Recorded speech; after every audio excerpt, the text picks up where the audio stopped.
We are Team Ferris, and we were spinning until the very last moment. As a whole, Team Ferris tried to focus on differentiation as our strategy. However, a lot of our decisions were not exactly as consistent as they could have been. There was a lack of communication within the team, and we just weren't using the data as effectively in the earlier rounds. About halfway through, our strategy did start to improve and we were working together a little bit better, but unfortunately in this case it proved to be too little too late. So during round one, this pie chart shows the market share for round one, and as you can see, Team Ferris had 14% of the market share, and we were pretty even with Team Baldwin. And not too far off from a good chunk of the other teams. So round one, everybody was kind of doing the same thing, and it was pretty consistent across the board. And so we were okay there.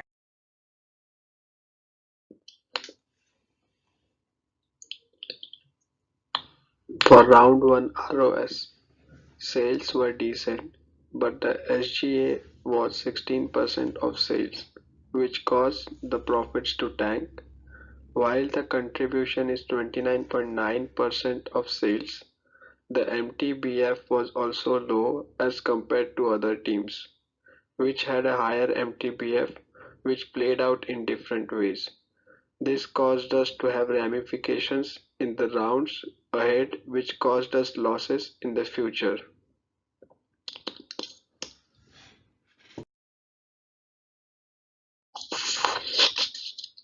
Sales have shown a declining trend in all the rounds which progressed through the simulation.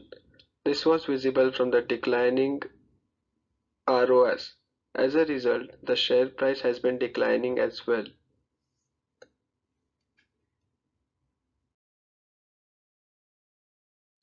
So round three started, and this is where we really started to see some of the ramifications from the decisions we made in the first couple of rounds. We had issues with our sales, and that translated directly to a lot of the other criteria here. Our market share dipped quite significantly. We went from 14% in round one to 10% in round two, falling pretty much into the bottom half of the group here, only higher than group Digby, who I should point out also struggled quite a bit with this simulation. And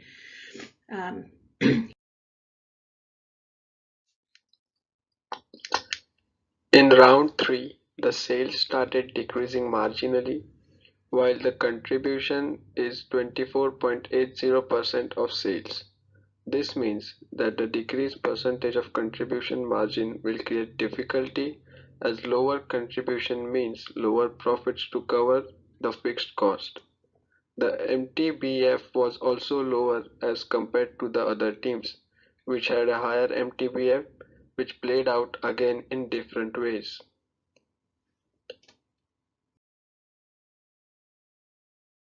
The declining sales have had a declining effect on the stock prices as well. As we can see, the stock prices have been falling in each round. This can be because we have not been able to capture the market as much as we would have liked, and this can be because maybe we have failed to innovate, or we have introduced too many products too early in the market while not trying to capitalize the market with the products that we already had and trying to better the products that we already had.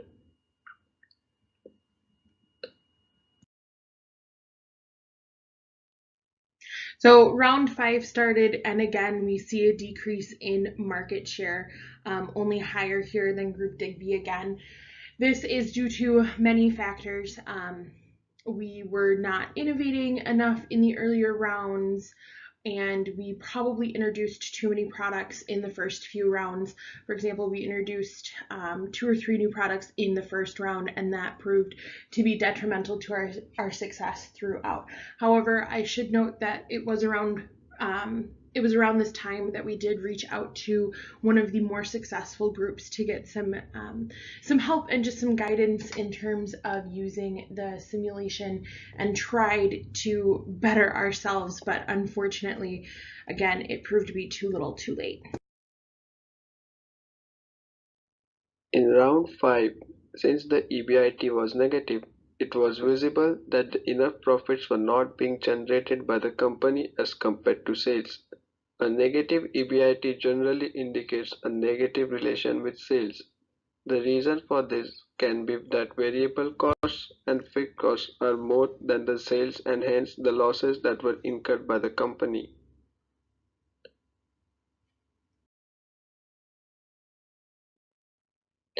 Another reason for falling stock prices can be that the competitors have captured the market more, and they have introduced new products which has attracted the market towards them.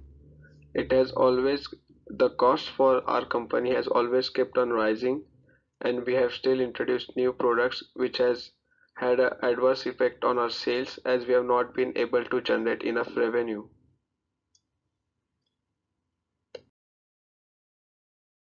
So round 7, and we're nearing the end here, and this is where our market share falls to the bottom of the barrel.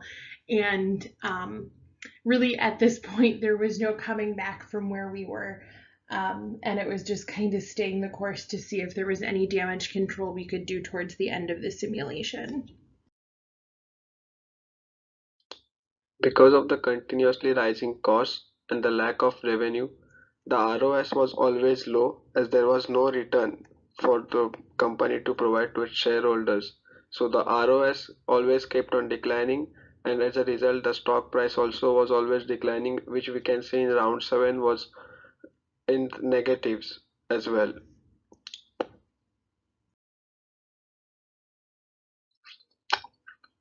From the previous rounds so far, we have seen that there has been a declining trend in sales. Sales were at the lowest in round 7, as the company was not able to sell the products that it had produced, which has caused the profits to tank. The contribution for this round was $18,482,783, and the EBIT was negative of $12,826,267, which indicates that the fixed cost was very high, almost 1.5 times the contribution margin, which is not good for the company. This is because the contribution margin is responsible to cover fixed costs. A higher contribution margin ensures that ensures to cover the fixed cost, thus generating enough profits for the shareholders. Since the contribution margin is less than the fixed cost, we incur losses.